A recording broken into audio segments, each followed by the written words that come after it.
Welcome to the dark side of BEASTwriter. I am your host, Ryan Sakamoto, and today we're going to be breaking down the game grades as it pertains to everything here in the DOB. You guys know I like to run game grades. I watch coaches' film of not only the Las Vegas Raiders, but the other 31, so I can kind of formulate my analysis on which players are doing well, which players aren't doing so well. And let's be honest about it, it's a lot of work, but at the end of the day, I do it all for you. So again, we're growing by the day here in the dark side of BEASTwriter. I just want to say mahalo to each and every one of you for subscribing to the channel. I know you guys follow me on all these different social media outlets, whether it be Instagram, whether it be Twitter, whether it be TikTok, YouTube, Facebook, at Dark Side of BEASTwriter, you name it. We do it live on all those social media platforms. And again, I wouldn't be in the here or the now if it wasn't for guys like you, people like you, ladies and gentlemen. We are here in the DOB. Hope everyone had a happy holiday. And we are keeping things hot here in the DOB. And we're going to be breaking down, starting with the Dark Side of BEASTwriter game grades for week 12. Now, before we go ahead and get started, I just want to say, give this video a thumbs up. It does me a lot of help in helping the algorithm and pushing the algorithm here on YouTube. If you like the video, if you like the content, silver and black content that I provide, give it a thumbs up, because odds are more times than not, other Raider Nation will go ahead and like that video as well. And that way it'll be pushed into, I guess, the recommend video section, right? So you guys know how YouTube works.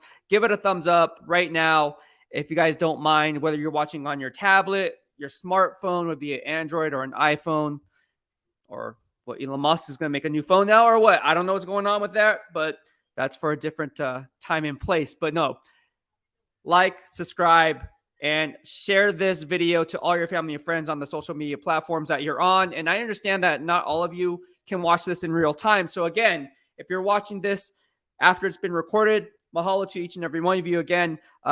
It really means a lot. And basically what we're trying to do here in the DOB is just continue to grow the DOB. This is my first year here in Las Vegas. This is my first year covering the Las Vegas Raiders. It's been nothing but good vibes only. And hopefully we can continue those good vibes into 2022 and 2023 and beyond. So I'm here for the long haul, and I hope you guys like the content that I provide. But again, I wouldn't know unless you guys give it a thumbs up or engage with me. So continue to engage with me, ask me questions, and hopefully I can do my best to answer those questions for you the best I can. All right, so let's go ahead and talk about what's going on. SVT Vasquez, he follows me on Instagram. Literally, I just posted an IG story up on my Instagram. Apparently, I'm on Raiders.com.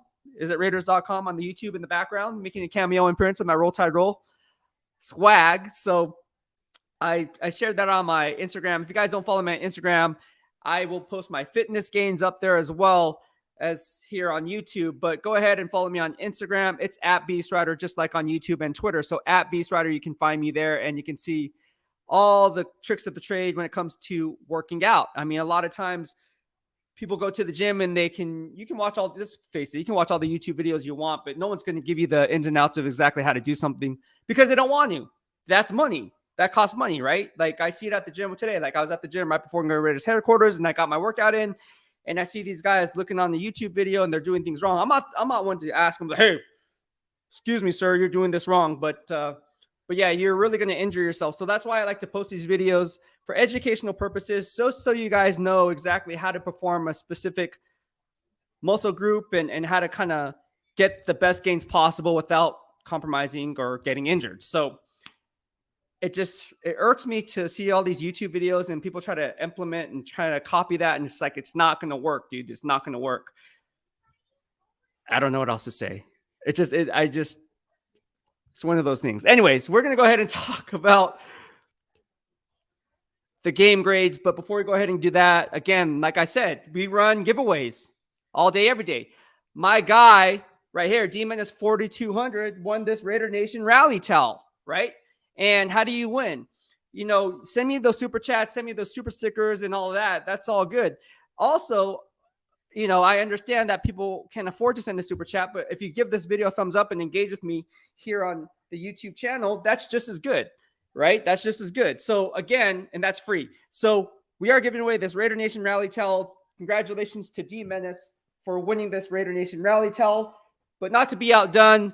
That was last week's prize. We're going to run it again this way. Let's run it back. And again, I have these alumni 2022 rally towels. And I'm going to give away this as well for this week. So all you have to do is subscribe to the YouTube channel, and it's the YouTube giveaway. I mean, I don't know what else to tell you, man. It's like, why not? You have nothing to lose. And the bigger we get, the bigger prizes we get. Like if you're a Niner fan, when I covered the Niners, I was giving away season tickets to the Niners games. That's how big we got. Hopefully we can do the same thing here. But I need your help. We have to grow. We have to grow so we can kind of do this. And it's all about giving back here in the DOB. I wouldn't be here without you guys. So thank you so much. I appreciate it. Raider Jim says, yo, just subs, shout out to you. Thank you so much, Raider Jim. I appreciate you and hope you had a happy holiday. And it's all fun and games here in the DOB. And again, I love doing what I'm doing, and I wouldn't be here without you. So let's go ahead and get started. We're going to talk about the Week 12 DOB grades as it pertains to the Seattle Seahawks. We know that the Raiders obviously won in overtime, but exactly how did that play out, right? We can talk about, to the naked eye, you guys don't get the coach's film, right? You just see the broadcast view. So there's different vantage points that I get being a PFWA member, Pro Football Writers Association, obviously. So I do have year-end voting rights, but then I take that very seriously. So how do I formulate my first team All-Pro, my MVPs, and comeback player of the year? It's all that, right? All rookie teams. How do I formulate that analysis? Well, I have a grading system. And if you're new to following me, you guys know how my grading system works. If you're, I guess, because we talk about grading systems, whether this is your first time or whether it's like everything that I base my analysis on is based off my game grades. And I cover all 32 NFL teams, not just the Las Vegas Raiders, so I can formulate that analysis. I always say this, in order, and I can't speak for anyone else, but in order for me to formulate my analysis and have a strong conviction on what I'm saying is fact, I need to really do the legwork on the other players. For instance, you can't just say this player is doing well in comparison to other players on that team, because now you're just pulling the sample size from the same scheme, but then the same players on that team. So how can you say, like, for instance, Sam Webb, undrafted rookie free agent, how can you say that he's doing well or bad if you don't base that off another team in another conference? I mean, this is keeping 100. So, like, that's what I'm saying. Oh, Sam Webb is good compared to what? Usually people say in comparison to the players on the team. I like to do it with the apples-to-apples comparison across the landscape of the entire NFL. And so I love doing it. It takes a lot of time doing it. But, look, I watch 50, 60, sometimes 70 hours of game film a week. And Kyler Murray, if you're watching, holla at your boy. Patrick Peterson, if you're watching, holla at your boy. If you guys don't know what I'm talking about, there's some beef, Twitter beef going on right now in hot Arizona. It's hot. It's hot right now. But no, thank you so much, everyone. I appreciate it. Jamie says, how's it from Hawaii? I'm doing good. How's Hawaii? My parents just got back from Hawaii. They went to go visit my sister, my brother-in-law. I have family out there. And they came back, and they ate well. And I was here in Vegas. Didn't make the trip to Hawaii to go see my family, but I was kind of disappointed. Anyways, let's talk about the DOB game grades. All right, we're going to go ahead and talk about it. Jamie, how are you doing today? All right, so without further ado, we're going to go ahead and get started and talk about these game grades. All right, so this is what I have going down in the defensive game grades. I thought that obviously Andrew Billings had a good game. And there's people tweeting me out. If you guys don't follow me on Twitter, you can follow me at BEASTwriter. But people are tweeting me out, oh, PFF grades. I was like, man, I don't rely on PFF. No offense to PFF. They're the stand for the reason. But I just don't. I have my own brain. I like to use my own brain. So that's why I formed my own algorithm, my own grading system. So I said, hold off on the Andrew Billings grade. But to the naked eye, he did play well, right? To the naked eye, you know he was going to grade out at least at an 80 out of 100, right? To the naked eye. But then you have to watch the coach's film. So I watched the coach's film, and I broke down Andrew Billings, number 97. And I was like, man, this guy had a really good game, which we all thought anyways, because he picked up, one full sack, 2 half sacks to be exact, had a lot of big plays for hidden yardage, which kind of flipped the field position, very sound in his run fit integrity, didn't get out of his A gaps or B gaps, wherever he was asked to do based on what the pre-snap reads were on the second level backers and how they kind of played their splits and leveraged their splits. So you can kind of see that in my grading system. Andrew Billings played a really, really good game. In fact, this was his best game all year. And I think PFF graded him at 88.5. He graded that at 87.5 for me. So only 1 point off out of 100. So if you want to know for comparison purposes how good my grading is compared to like guys like PFF, who is the standard, well, there you have it, right? So he graded at 87.5. He had 0 missed run fit assignments. He did a really good job in setting a strong interior push up the middle. And really what you're looking for is a 2-gapper who can really bring the heat from the interior. A lot of times when you talk about an interior rusher, like a guy like Bilal Nichols or some of these other guys like Sebastian Joseph Day, if you guys want to look them up, you guys feel free to do that. But you look around the landscape, right, of the entire NFL, DJ Jones, right? You look at guys around the league who may not be that interior pusher consistently, but they can get there from time to time. And I think what's good with Andrew Billings is bringing over Jerry Tillery kind of took over that iron sharpens iron mentality, because let's face it, when the Raiders claimed Jerry Tillery, a former first-round pick out of Notre Dame, that set eyebrows raised up in Andrew Billings and Bilal Nichols. Man, he plays our position. And they claimed him off the waiver wire, and he's a former first-round pick, which means GM Dave Ziegler is pretty high on him probably. And what happens? Andrew Billings balls out of control, has his best game of the year. Iron sharpens iron. I love it. It was something that was said throughout training camp. The buy-in is real, guys. I'm telling you guys right now, the buy-in is real. Andrew Billings did a really good job, picked up 1 full sack, made a lot of nice plays to kind of spill plays back inside. We talk about box to spill. He did a really good job at that. And he came up with 1 tackle for loss for -3 yards of hitting yardage outside of the sacks. All right, outside of the 1.0 sack, full sack, if you will. So Andrew Billings did a really nice job in run support and as a pass rusher. And if you're doing the math in my grading system, let's just be honest about it. I'm running it, looking at it. He literally by himself picked up -16 yards of hitting yardage.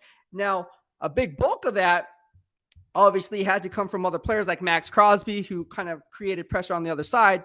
But then when you look at it for what it really is, Andrew Billings had one hell of a game. So Andrew Billings graded out at an 80.75, which is 87.5 out of 100. Good game by him. Max Crosby, he graded out exactly the same.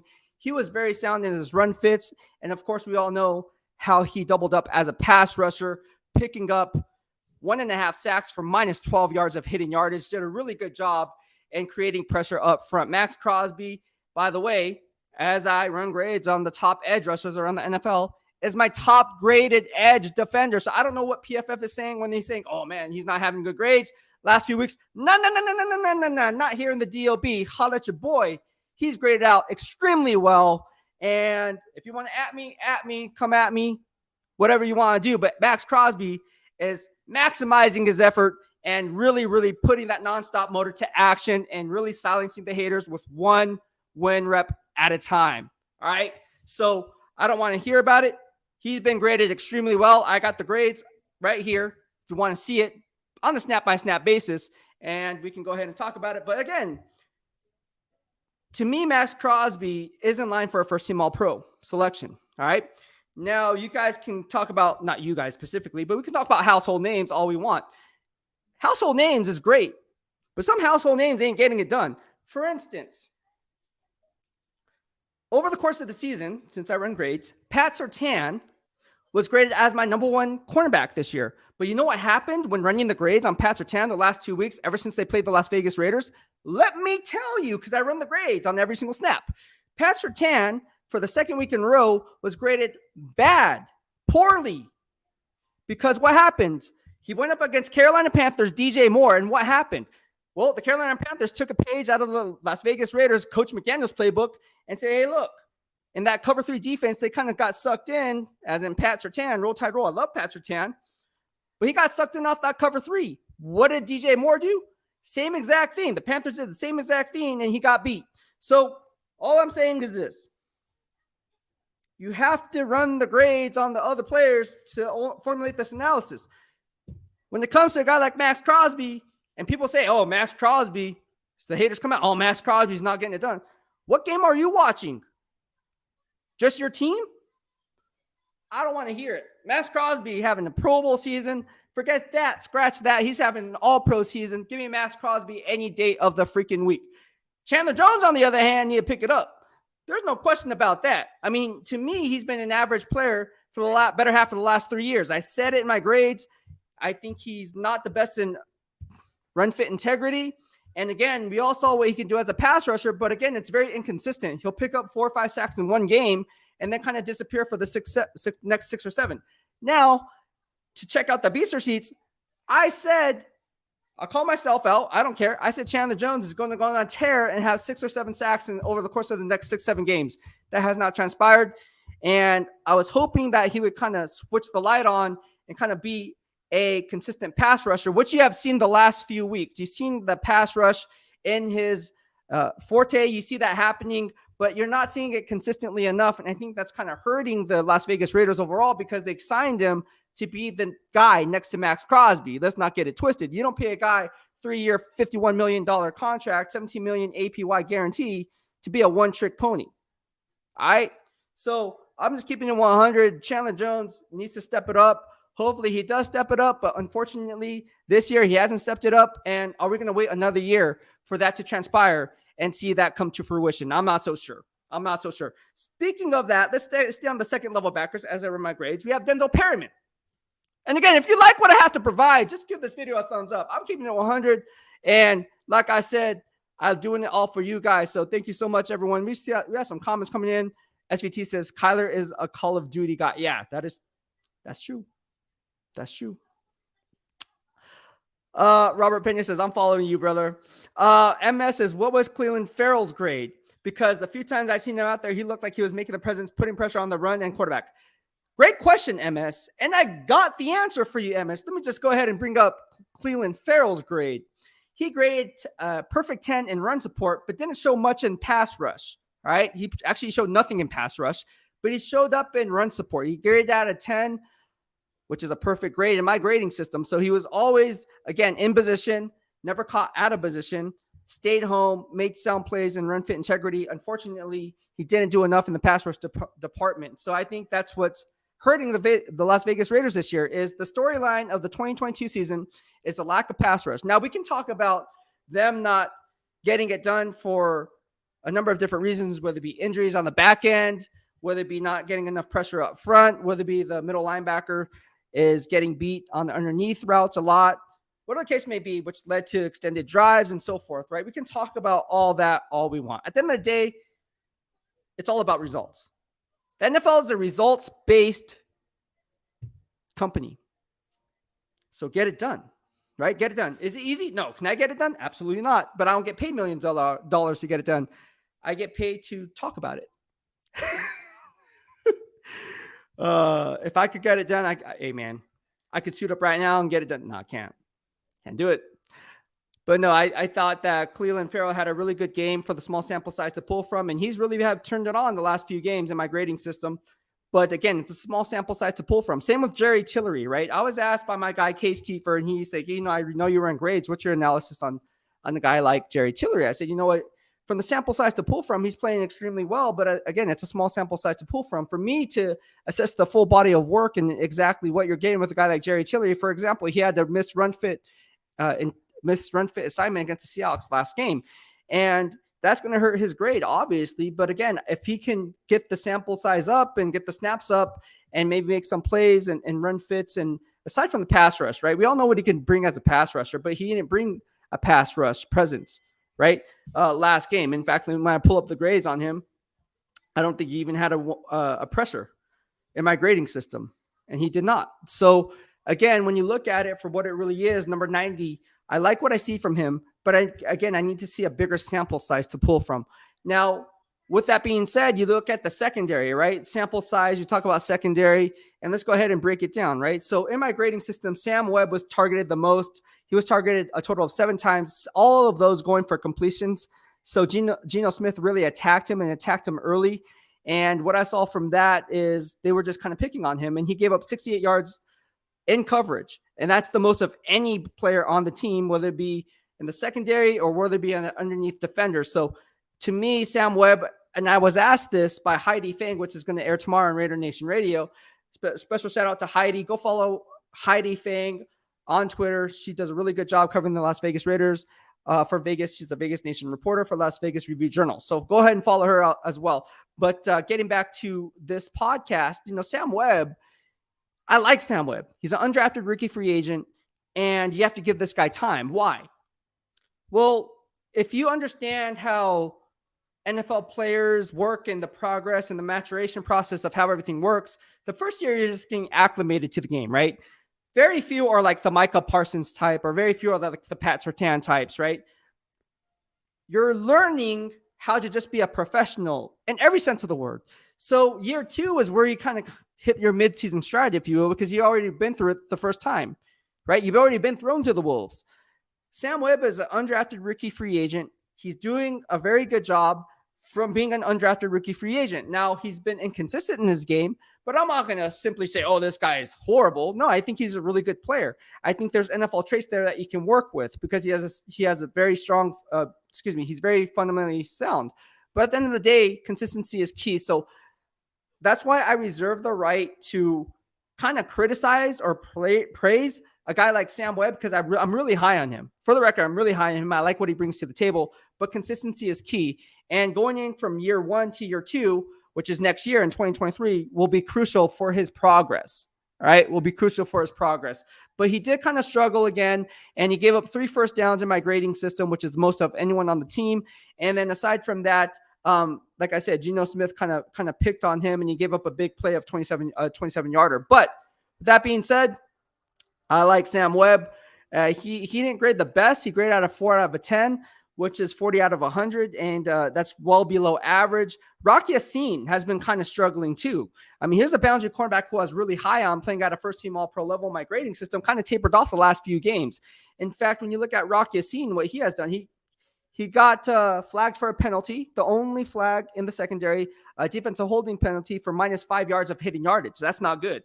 And then when you take into account what he did on the back, which, by the way, I was looking at that play and I was like, man, that's a kind of ticky-tack. So I'm not gonna pin that on Rocky Yassin, although he did get counted for that and penalized. I thought that was a bad call by the ref, by the field judge there, but whatever. It's not. It is what it is. But no, he was targeted 4 times, 4 of those going for completions, gave up a 35-yard touchdown, and that was against cover 3 coverage. And so when you see that and you roll that and you put that all together, and then also you see what he did with that penalty, it just doesn't resonate into a good grade. And so for the second week in a row, he's kind of been struggling, and that's why he graded at 2 out of 10 or 20 out of 100. All right, now we got Amik Robertson, who his sample size to pull from has been very limited this year. Which is kind of concerning because I like Amik Robertson. But again, at the catch point, he kind of gives up I shouldn't say he gives up a little too much, but it's just like there's play. And let me just be honest about this. Amik Robertson, outside of Duron Harmon, are making the biggest plays in coverage this year. Right. So like, it's not like Amik Robertson shouldn't be playing. He should be on the field. I mean, the guy's making plays left and right with the peanut punch, with interceptions, and the guy's making plays on the football. I would like to see a bigger sample size for a guy like Amik Robertson to see where the team thinks of him moving forward. Because we have guys like Sam Webb. We have guys like, bring in guys off the practice squad like Javelin Guidry. Here we have Tyler Hall. We're going to talk about a little bit later here on YouTube.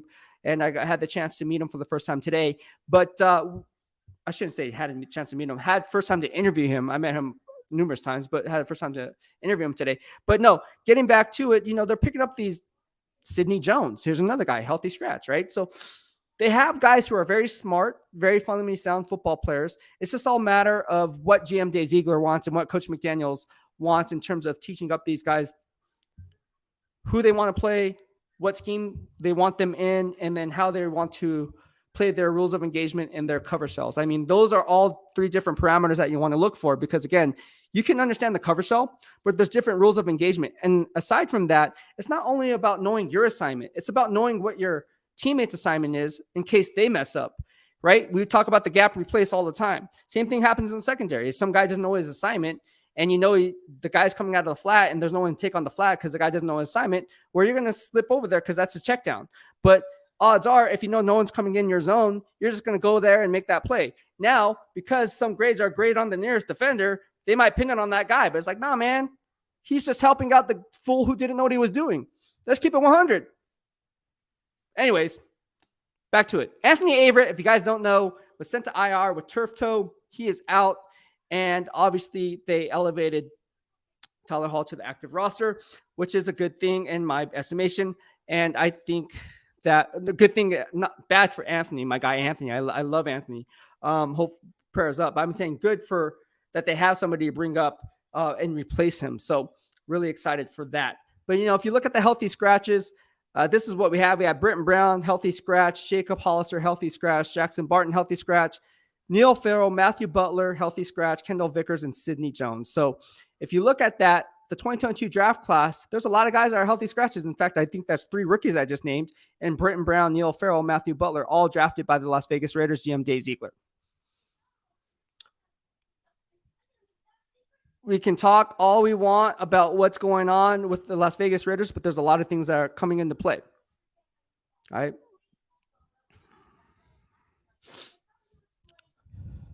All right. Christopher Slaughter says, I'll do the one-trick pony rule for $1,000 a week. All right, let's go ahead and talk about the injury report. If you guys don't follow me on social media, please do so.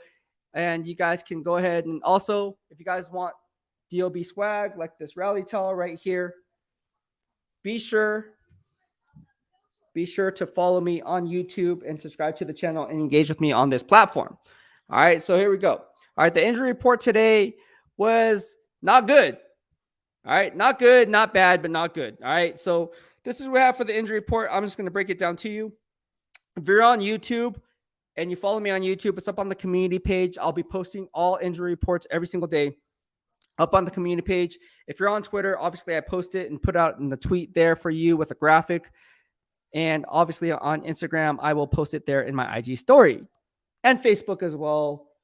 And what the heck I'm on everything. Anyways, you can follow me at BEASTwriter. Just look up BEASTwriter and it'll be there. But no, Andrew Billings has a fibula injury. He was limited. He's a starter. Josh Jacobs also nursing a calf injury still. He was hobbling a little bit in the locker room, just like he was on Friday when I reported it. He was limited. And for those who are saying, oh, Tom Pelissero reported that Josh Jacobs is going to basically not be practicing, Coach McDaniels kind of shot that down today. He's like, no. I don't know where you heard that report, but that's news to me, basically. So Coach McDaniels kind of shot that down, but whether it's true or not, I don't know. Actually, I will know because I'll be at practice. But no, today was the walkthrough, so it was close to media. But with that being said, Andrew Billings. All right, Andrew Billings was there with a fibula injury. Brandon Bolden has a calf injury. He was limited. Darian Butler had an elbow, but he was a full participant. Derek Carr had a back. He was a full participant. Duron Harmon had a shoulder injury. He was a full participant. Jesper Horsted had a concussion. He did not partake in today's practice, the only Raider player who did not practice today. Josh Jacobs, again, had a calf injury. He was limited. Colton Miller had a shoulder injury, and he was limited. And Kendall Vickers had a back injury, who was also limited. So there you have it. That was the injury report. And now we're going to go ahead and talk about the locker room pulse. A lot of things we could talk about. I haven't been on this live stream in a long time. Eric Taylor says, thoughts on Abram getting waived again? It's no surprise here in the DOB because when I ran the grades, if you look at who was I talking to? What coach was I talking to? I was talking to a coach, not a Raiders coach, another coach. God, who was I talking to? Drawing a blank. It was right among the holidays. Anyways, I talked to a coach. I was like, hey, this guy's going to get cut again. Watch. And he's like, why? I said, well, if I was like, I'm going through my grades, and every time he's on the kickoff return unit, he just holds on people. Like he just holds people for dear life and gets called for and flagged for a 10-yard penalty. And so I'll watch, he's going to get waived. And he got waived. And he's not there. But I did put up a tweet doubling down on those games. Back in 2019, I actually thought Seattle was going to be drafting Jonathan Abram. Check the Beast receipt. It's up there for you. I retweeted that out. And I said, you know what? I wasn't told that Seattle was high on them. John Schneider was high on them. That's why I mocked him there at number 24. Right? Or whatever number it was back in 2019. No, it wasn't 24 because Josh Jacobs went to 24. I think it was 20. I don't know what number. Anyways, it's up there on Twitter. Go ahead and peep it out. And I thought Seattle was going to be drafting him. They do get him, but today, few years later, but I was kind of like a few years ahead of my time, if you will. But no, Jonathan Abram going to the Pacific Northwest, getting claimed by John Schneider and obviously the Seattle Seahawks, who obviously have Quandre Diggs there. They have Ryan Neal there, who's been a backup. And we all know what's going to happen with Jamal Adams. He's been injured, and so we all know what's going on with him. But the The Legion of Boom is no more. But I like Jonathan Abram as a box safety. They play a lot of cover 3 in that scheme, and that allows guys like Jonathan Abram to do what they do best, and that's provide run support. And so I think if you can kind of hide Abram's deficiencies in pass coverage and use him as more as a box defender and run support, that will be your best MO when it comes to putting that player in the best position to make plays.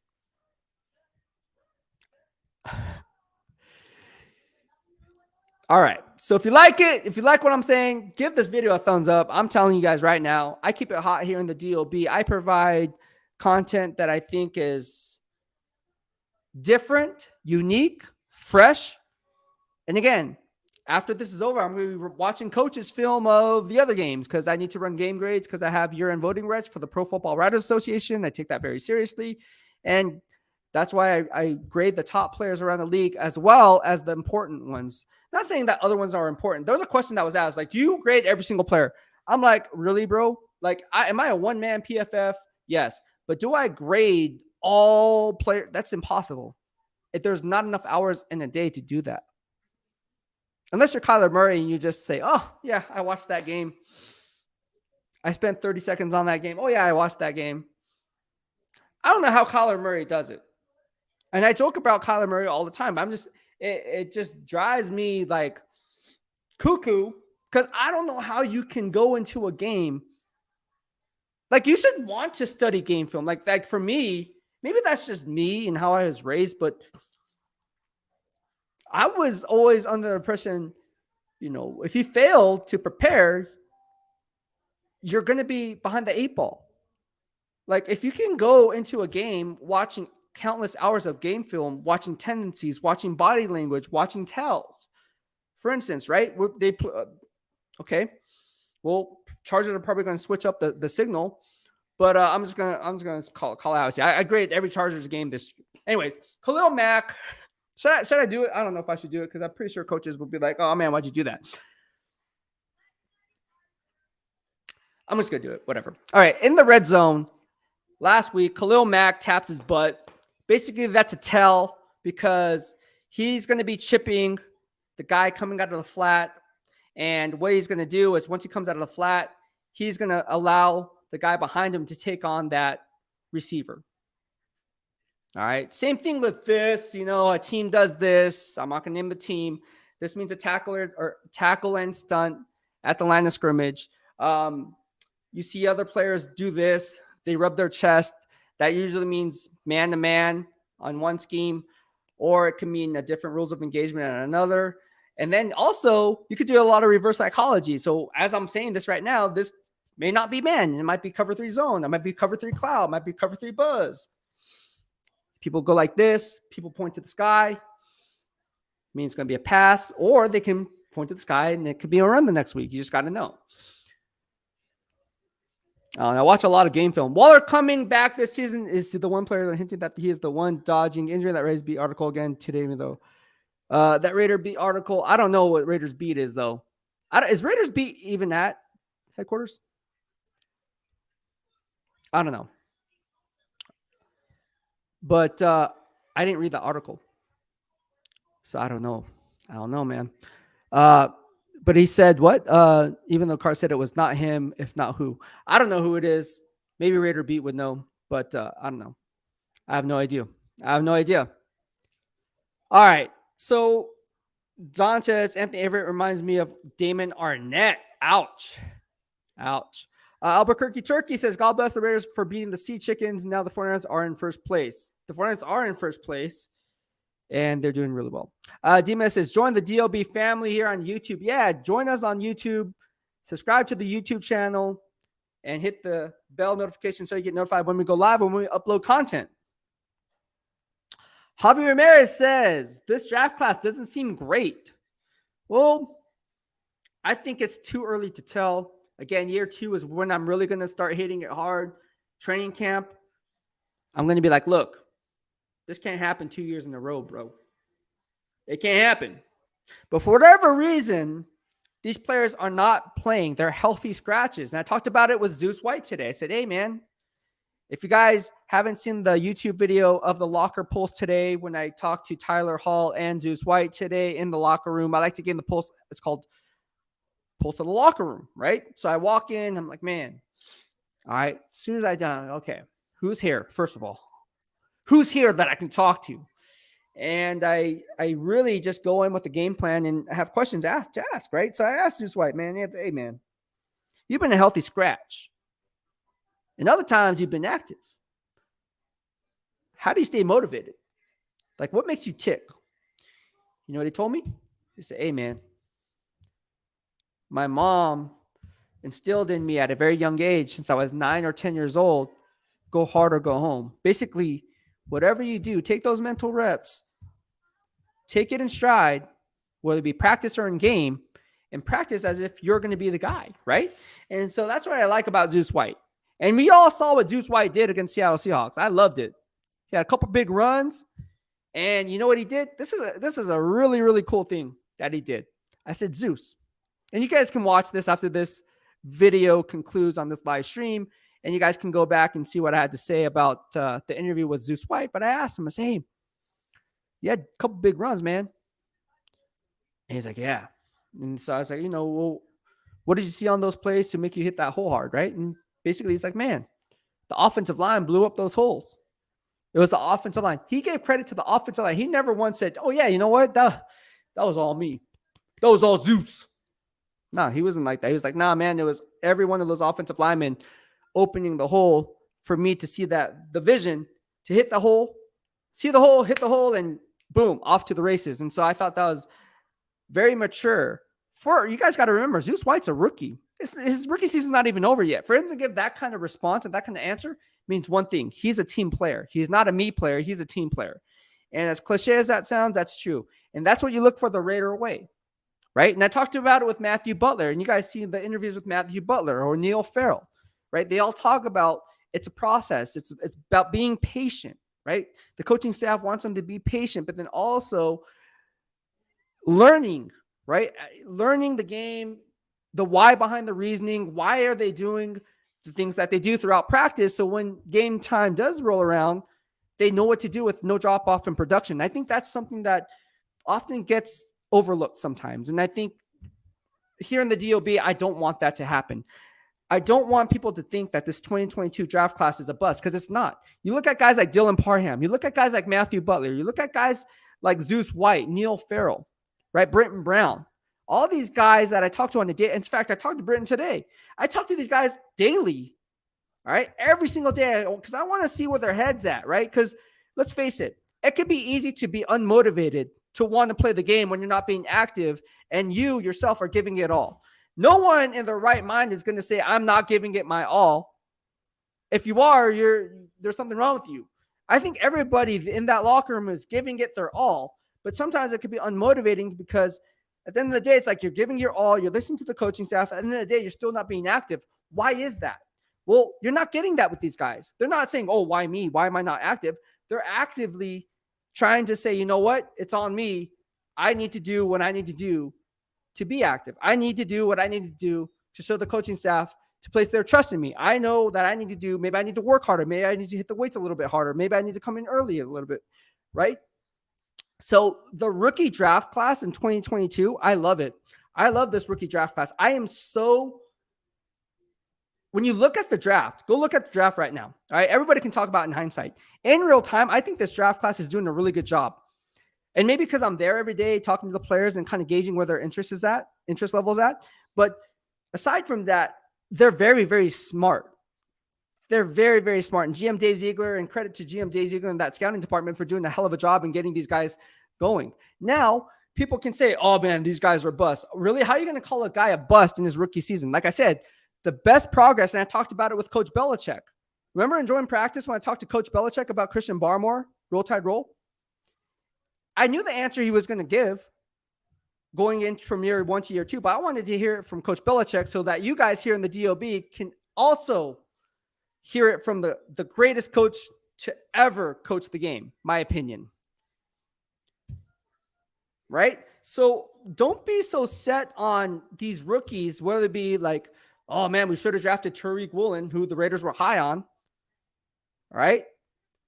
Look at what they have and be confident that these guys are going to get it right. I'm very confident in all these players that I just mentioned, whether it be Brenton Brown, Zeus White, Neil Farrell, Matthew Butler.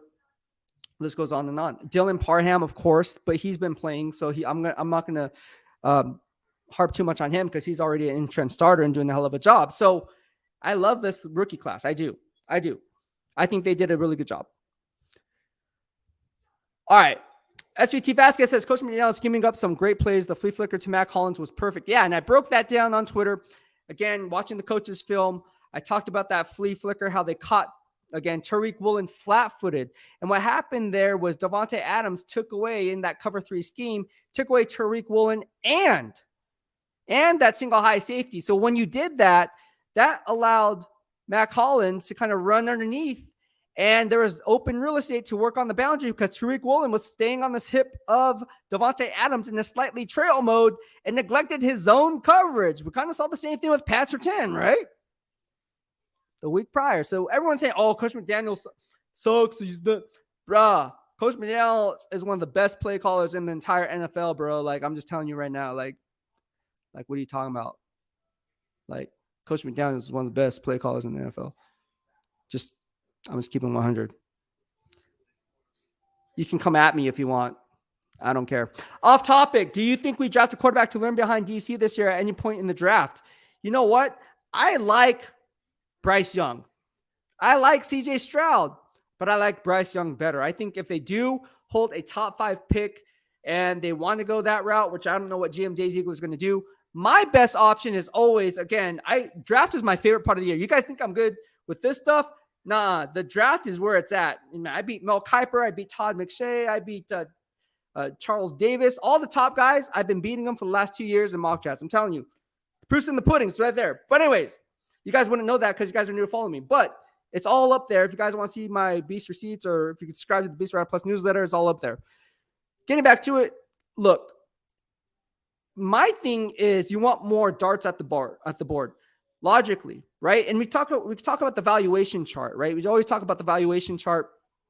And to me, I think the valuation chart is only as good as the needs of your team. What I mean by that is if you're going into a draft and let's say you need a quarterback, but let's say there's no quarterback worthy of a first round pick. Well, are you going to give that quarterback a first round grade and trade for a draft position into the first round to get that quarterback based on need? But what if the value isn't there? See, the value of the pick has to line up with the risk-reward factor, right? Because if you reach for need, I always say this, if you reach for need, you diminish the value of the pick. You never want to do that. We saw with Javon Kinlaw with the San Francisco 49ers. I said they're going to reach for need, diminish the value of pick. They did with the right tackle, Mike McGlinchey. I said they're going to reach the need, diminish the value of pick.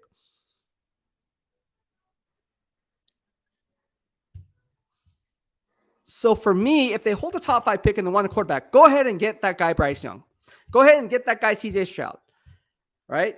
Whoever the quarterback is, whoever they feel is the best scheme fit, go ahead and get that guy. But at the end of the day, I would like them to trade down because there's a lot of holes that this Raiders team needs, right? Whether it be offensive line or adjusting the defense. I mean, you can pick on the first, second, and third levels and make arguments that, hey, look, the entire secondary needs to get revamped. You can make an argument for that. You can also make an argument and say, well, the linebackers need to get revamped. Or the interior defensive line needs to get revamped. But there's only so many darts that you have at the board. In fact, right now, GM Dave Ziegler only has 8 draft picks, which is a lot because usually you come out with 7. But they got that pick back from the Jarrett Stidham deal and getting Jonathan Hankins out of there. And so they got that 6th-round pick back. Talked about it earlier. So what do you do with that? Well, you want to leverage the draft how you see fit with the valuation chart. We saw GM Jay Ziegler pull multiple trades with the Minnesota Vikings and basically, in my opinion, fleeced them and got good deals, right? So anytime you can trade, and I think GM Jay Ziegler is going to roll this way again. How do I remember this? Because the draft is my thing. I think for the second year in a row, he's going to trade 2 5th-round picks, move up into 4th, and get a guy that he wants. All right? That's how I see this game playing out. But at the end of the day, again, you have to see how the draft board falls because every time there's a few GMs that are just horrible. My opinion. I think some of these GMs are horrible. They're going to reach for need. And every time these teams reach for need, diminish the value of pick. Oh, yeah, we can coach this guy up. It's like, man, if he can't get it done there, like what makes you think? Now, there are some things that you can talk about coaching points and, what they're being taught in college. So you look for the NFL traits. I get that.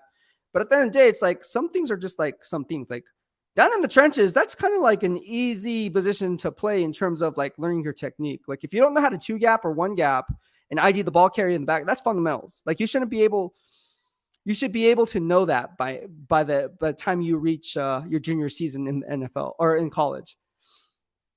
I don't know. That's just my opinion.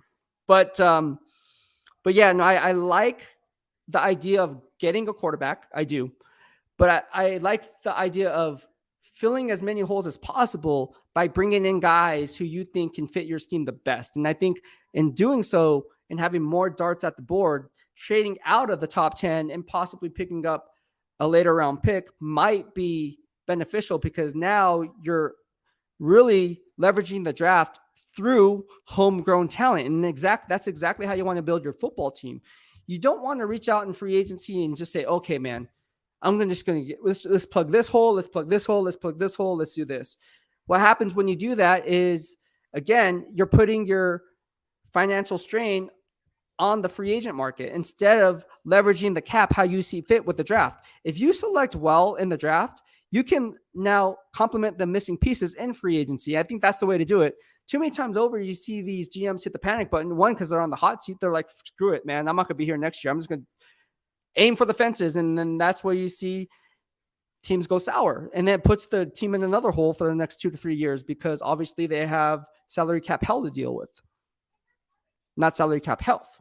But we're going to have to see how this one plays out. But I'm fairly confident that GM Jay Ziegler and his scouting department are doing a really good job in finding the missing pieces that they need, again, in the draft. Because we can all talk about free agency and upcoming free agents. But a lot of these times, these guys can either get tagged, and people talk about the franchise tag. I'm talking about the transition tag, right? I'm talking about the transition tag because not too many people are talking about that transition tag. And transition tag, when it comes to a guy like Josh Jacobs, right?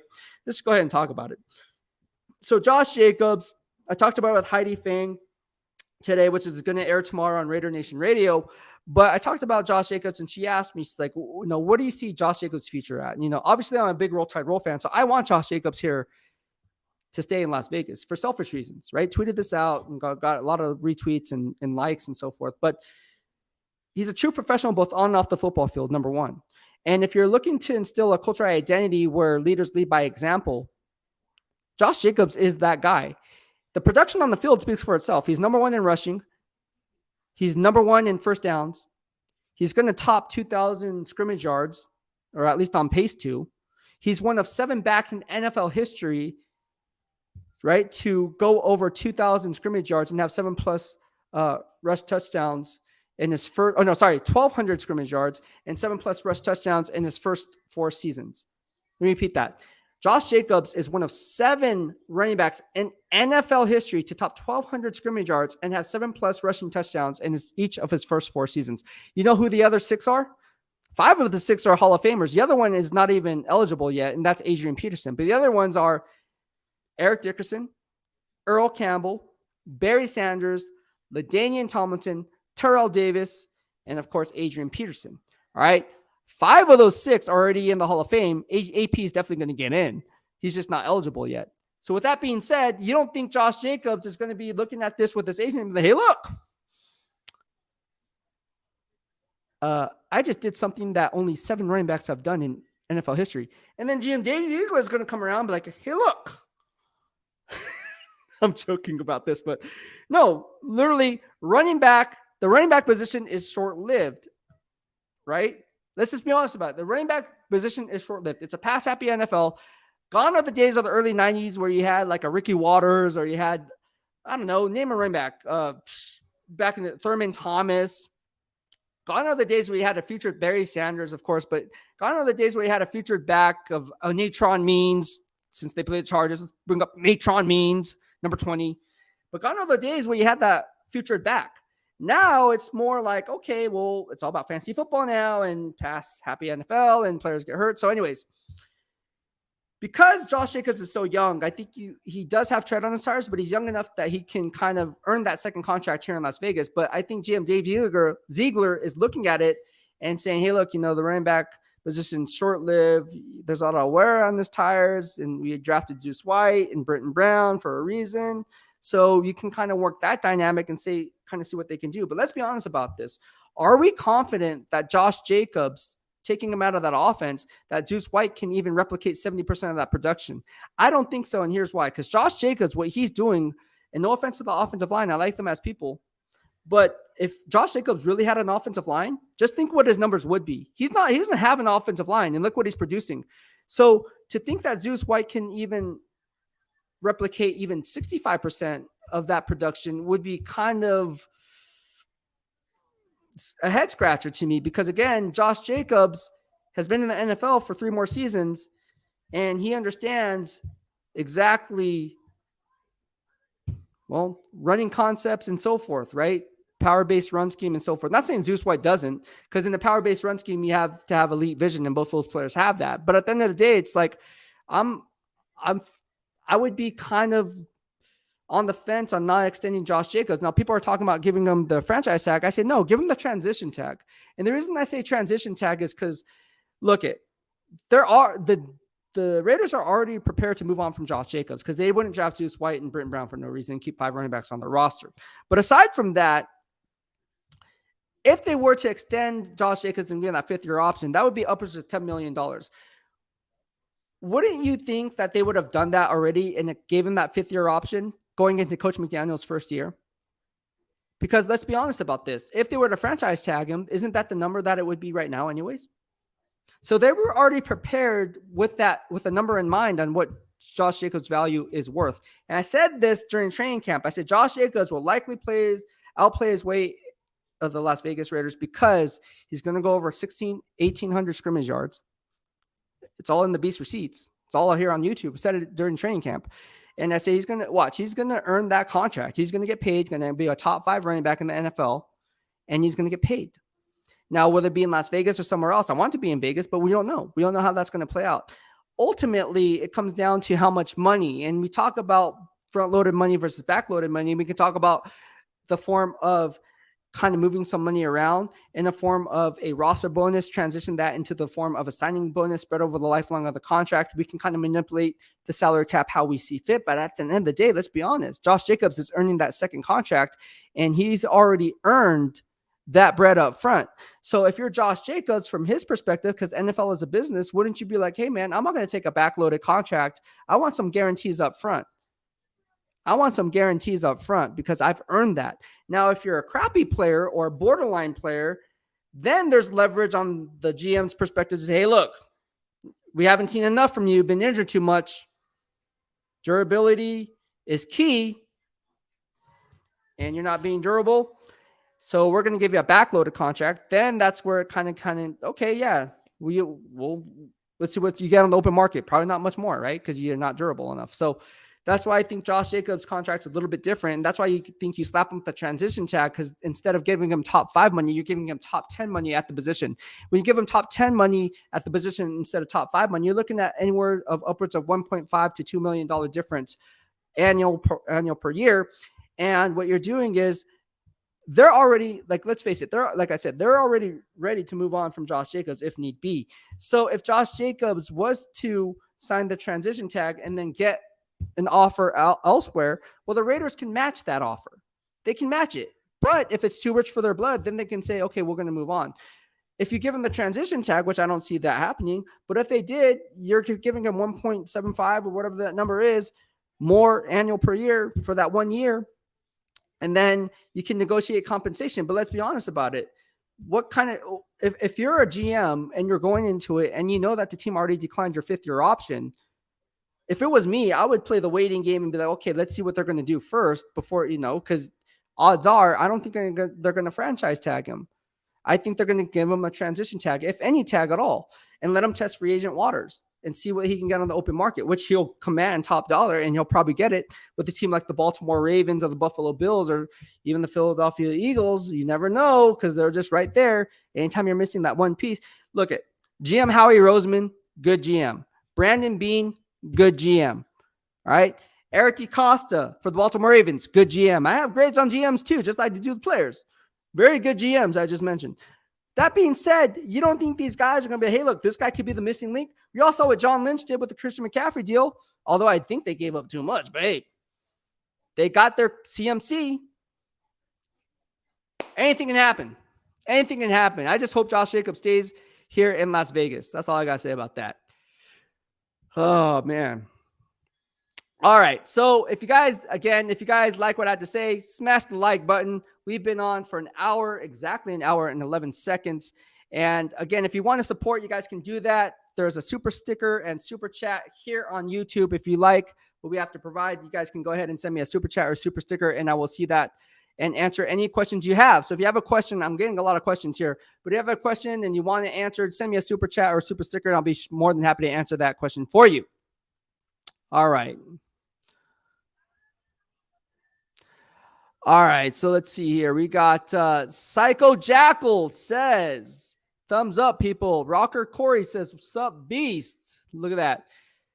All right, so David Hasselhoff says, no more Niners. But yeah, no more Niners, man. I am here in Las Vegas covering Las Vegas Raiders now, and I still have love for my Niners. Obviously, I still cover the 49ers because I cover all 32. With my game grades, and Talanoa Hufanga got my midseason All-Pro vote. Talanoa Hufanga is by far a top 2 safety in the NFL. You want to talk about a guy who gets it and understands pattern matching downfield and being sound in not only his run fits, which is really, really crazy to watch him see. He's a Sikh missile destroy guy, as I like to call these types of players, but Talanoa Hufanga, really good player. He's on pace to be a first-team All-Pro, and he's going to get paid. That fool's going to get paid, man. Number 29, getting it done. Even better than Derwin James this year, believe it or not, in my grading system. And Derwin James having an All-Pro season as well. Micah Fitzpatrick, kind of tailored off, but he's a free safety. I get it. But free safety, strong safety, kind of the same wavelength nowadays. You have to be interchangeable. No longer can you be a traditional box safety like John Abram, because you'll get waived. I'm joking. That's throwing shade. No, it's the truth. It is the truth. I don't know what else to tell you. All right. David Hasselhoff says USB quarterback is the truth. All right. Les Adel says, please prioritize drafting a defensive player with our first pick. Like Will Anderson, I'm down. I'm all for it, man. Will Anderson or Jalen Carter. Now, I like Will Anderson a lot more than Jalen Carter. I talked about it in my last live stream, and that's not just me being a Roll Tide Roll fan. I keep it 100. For instance, my guy, Nakobe Dean, I thought he was the best defensive player in the draft last year, or last year, whatever the case may be. However you want to look at it. But my guy, Nakobe Dean, Georgia Bulldog, keep it 100. My number one graded defensive player, because I grade college players as well. And Nakobe Dean was that guy. Now he's with the Philadelphia Eagles, and who drafted him? Howie Roseman. Oh, man. All right. D-Mess says, hit that like button. Yeah, hit that like button. Let me know what's going on. All right. Austin Martinez says, so you're saying the Niners have an all-pro on every level of defense in Bosa, Warner, and Hufanga. I am definitely saying that. I think Fred Warner's having one hell of a season. I think Talanoa Hufanga's having one hell of a season. I think that Nick Bosa's having one hell of a season. I do think that, obviously, when you look at the 49ers defense altogether, you have guys like Jimmy Ward, who then kind of switched over to cornerback, and then obviously we know he can play free safety, strong safety, but you have Travarius Ward there. You also have Samuel Womack there. And the Dio Lemonor, we all know about him, number 38, kind of still getting burnt. But hey, yes, to answer your question, yes. And as I run the grades, I see 3 first-team All-Pros on that roster. I think Nick Bosa is having one hell of a season. I think Fred Warner is still having one hell of a season. And I also believe Talanoa Hufanga has taken that leap as a first-team All-Pro in the mold of a Deshaun Goldson type of a player who has the range to cover the deep third, deep half, whatever the case may be, and then also lay the wood and run support. So I really like Talanoa Hufanga. He plays fast. And again, when you play fast, good things happen, especially if you don't have to think as much because you watch game film. Kyler Murray. Kyler Murray's going to come on my stream and like pop in and be like, dude, who are you, BEASTwriter? Christopher Solar says your knowledge of the entire game and the inner workings from every job that it takes to run a team is blowing my mind every live show, spreading the word of BEASTwriter to my circle of friends. Thank you so much, man. And again, it really does mean a lot when I hop on the live stream because, like I said, I want this to be a very educational channel, right? I want you guys to learn something good or bad, whatever the case may be. And you can say I'm horrible at this, but I really want you guys to, everybody has a brain. So I want you guys to use your brain, just like with my grading system. Like I had a brain one time. But no, I like to use it. So that way, when I come on this live stream, I actually have a strong conviction about what I'm saying because I run these grades on all players around the league. And so again, when it comes to the LA Chargers, when it comes to guys like the Denver Broncos, and we're just talking about the AFC West, but then you talk about the Carolina Panthers, right? We talked about DJ Moore. We talked about guys like Brian Burns, right? Brian Burns is, in my estimation, based on when I watch game film, he's a top 5 guy in terms of having a pass rush arsenal in his toolbox. And whether it be a rip move, whether it be a spin move, whether it be converting the speed to power, we're going to see that with a guy like Brian Burns who has strong get off initially, because let's face it, if you're reading your pre-snap keys, and Alex Highsmith, a guy who was basically a guy who I knew that the Steelers weren't going to let go because obviously Bud Dupree was coming off a torn ACL against the Baltimore Ravens. And then what happened back in, I think it was 2019, and he got paid and now is off with the Tennessee Titans. I said, Alex Highsmith has been playing and graded extremely well in my grading system, although being backup. I said he's going to be a double-digit sack artist. Hopped on the DLB last year and talked about him and Kevin Dotson, the Raging Cajun, the first Raging Cajun to be drafted by the Steelers since Ike Charlton. And we talked about this, and I said, man, these guys are really going to get it done.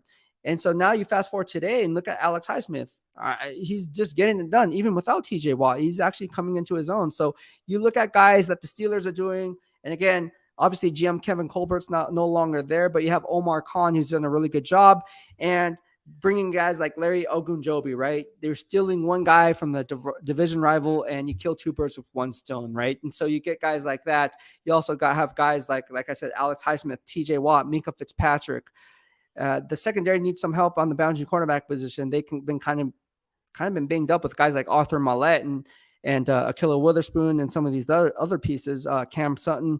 But at the end of the day, when you have guys on defense that you kind of build the foundational core for moving forward, I think that's a strong message to your team that says, hey, look, these are the types of players that we want. Let's get more of these guys who can kind of rally around the football and put a hat on it. So thank you so much. I really just enjoy talking about football.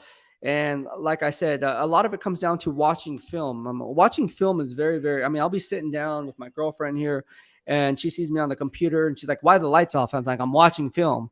And she already knows the answer. She just wants me to get off from watching film till 3, 4 a.m. But that's what I do. I watch film till 3, 4 a.m.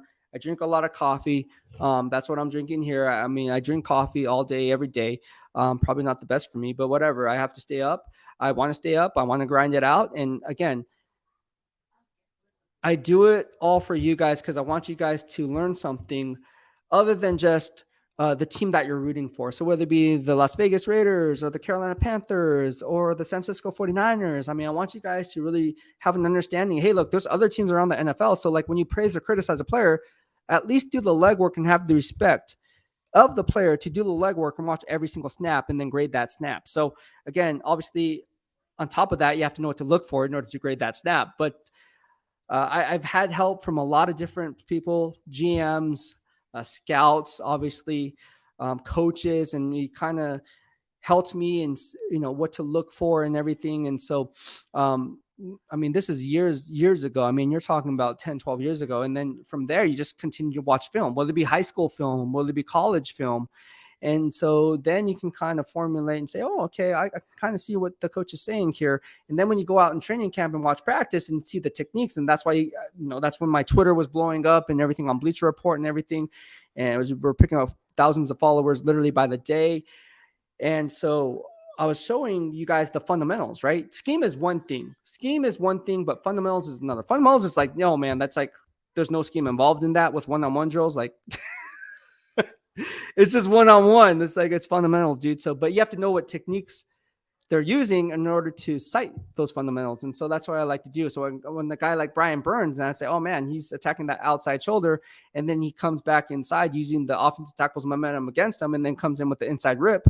Well, then people who understand football will understand that concept. And so people who don't understand that concept, I can tell you, you attack the outside shoulder, and then you work around winning the half man, meaning half man. You split them based on how that offensive tackle is playing his base, and then you use a rip move, right? You use an inside rip move, right? And you get skinny, as you call it. So you get skinny, and then you can beeline to the quarterback or how you see fit. So based on what coaching techniques they're teaching. So these are all different things that I like to talk about, because at the end of the day, we can always see a play to the naked eye in the broadcast view. But when you kind of break it down in layers, and when I talk about it here and peeling back layers of the onion to get to the core, we're really dissecting exactly what we're trying to do in the DOB. And that's to educate everyone. And obviously I'm learning too. There's people here that know more than me. So I learn just as much as you guys, as you do from me. So again, it's very educational. We have coaches that come on here.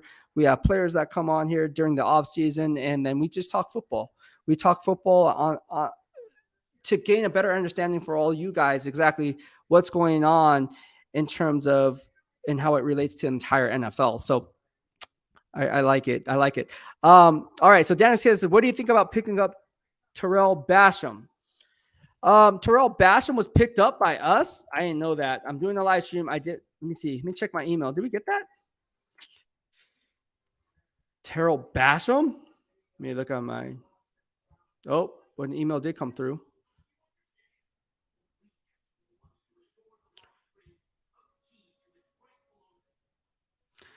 What does it say? Oh, Cowboys officially released tight end Terrell Basham. I'll be honest with you. I don't know too much about Terrell Basham. I knew about him coming out of college, obviously out of Ohio, but I don't know too much about him. I got to do some legwork on him. I do know that he was also, now that I'm looking at it, it's kind of resonating with me.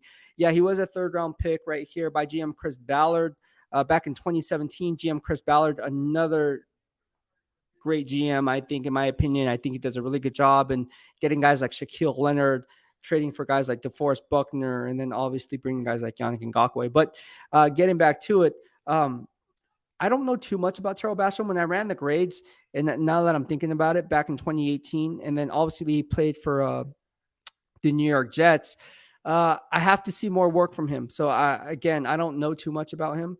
I have to do some legwork on it, and I can give you a strong confirmation on exactly where I see his game is at once I run those grades. So I'll just be 100% with you. I haven't ran the grades yet.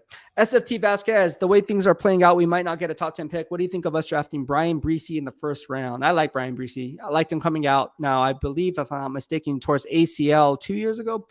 But I like Brian Bresee. I hope he comes back. And if he does, which he's been playing, but coming back stronger, because anytime you tear your ACL or MCL, usually it's a hit or miss, right? It's a hit or miss. Just be honest with it. So I'd be kind of cautious with it. I'd have the team doctors kind of look at that and examine that and see if it's going to be injury that's going to cause arthritis in the affected knee over the long haul, because let's face it, 70% of the time, that's what happens, right? 70% of the time of all ACL injuries, when there's an injury, it affects it can compound into arthritis. So that's something that you want to keep an eye on. So I like Brian Bresee, but I don't know if I'd be drafting a guy like Brian Bresee. Yeah. All right.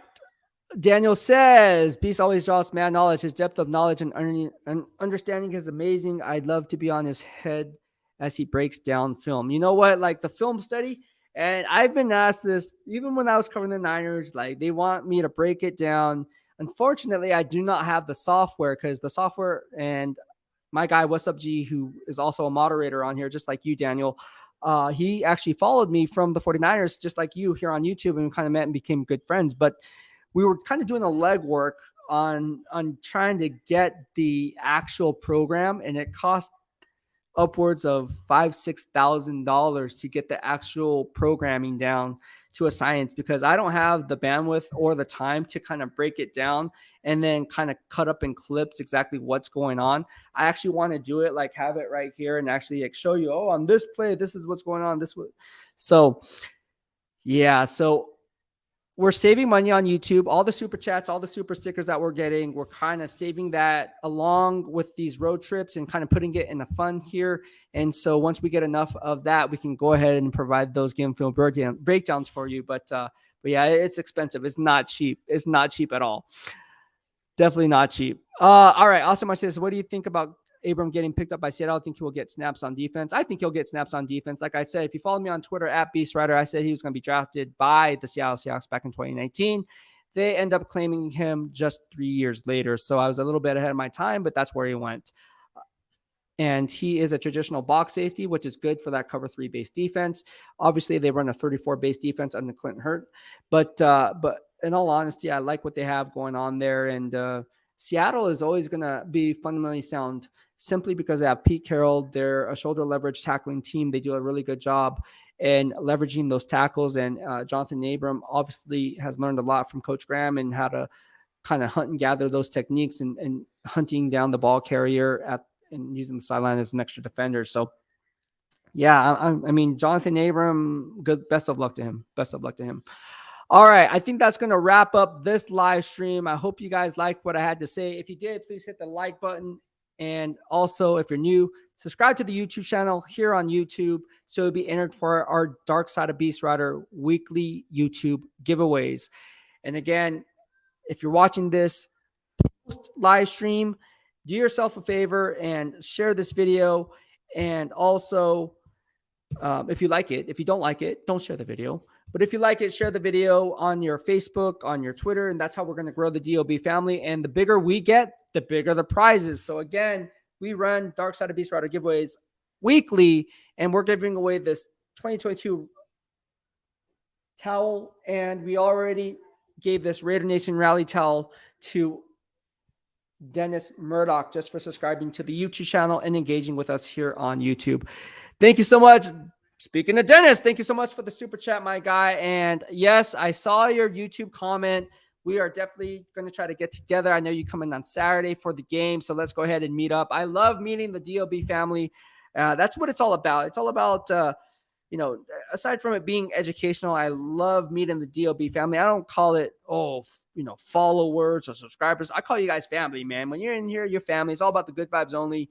And again, I love doing what I'm doing because, again, if you guys can pick up something and kind of learn something from it and then take it on your own, maybe like I said, I learn just as much from you as you guys from me. So it goes both ways. And again, I can't thank you guys enough here in the DOB. It's been nothing but good vibes only. So thank you so much, everyone, for tuning in. I'll be hopping on another Pick 6 live stream tomorrow. And speaking of tomorrow, follow Heidi Fang on Twitter. Again, she's from Raider Nation Radio, Las Vegas Review Journal. I'll be doing I think it's a 10 to 15. I think we're talking for 10 to 15 minutes. But tomorrow on Raider Nation Radio, tomorrow morning in the AM, I'll be on Raider Nation Radio. It was reported today. And so you guys will hear everything I have to say about Josh Jacobs, about what's going on as far as the Las Vegas Raiders state of the franchise. So I'm really, really happy to hop on the show with her, and she knows her stuff. So follow Heidi Fang over at Raider Nation Radio from the Vegas Review Journal. Does a really good job in covering the team, just like me. Oh, you suck, BEASTwriter. Are you horrible? No, but in all honesty, follow her. She does a really good job at that and keeps you guys all informed. Thank you so much, Austin Martinez. I appreciate it, man. It really does mean a lot. And I just wanted to give a shout out to all of you guys who have been showing me the love and support over the course of my first year covering the Las Vegas Raiders. It's funny because, long story short, I have some friends who I made friends with over the years, and they're like, oh, would you be willing to come back to San Francisco and cover the 49ers and here in the Bay Area in Santa Clara? And I'm like, I kind of like Las Vegas. And they're like, oh, just asking, ha, ha, ha. I don't know. No, I do know. I love Las Vegas. I don't think I'm going anywhere. I told them I'm here to stay for the long haul. So thank you so much, everyone, for tuning in. Like I said, I'll be hopping on tomorrow. for another live stream. But that's it for today. Take care. That's it for now. BEASTwriter out.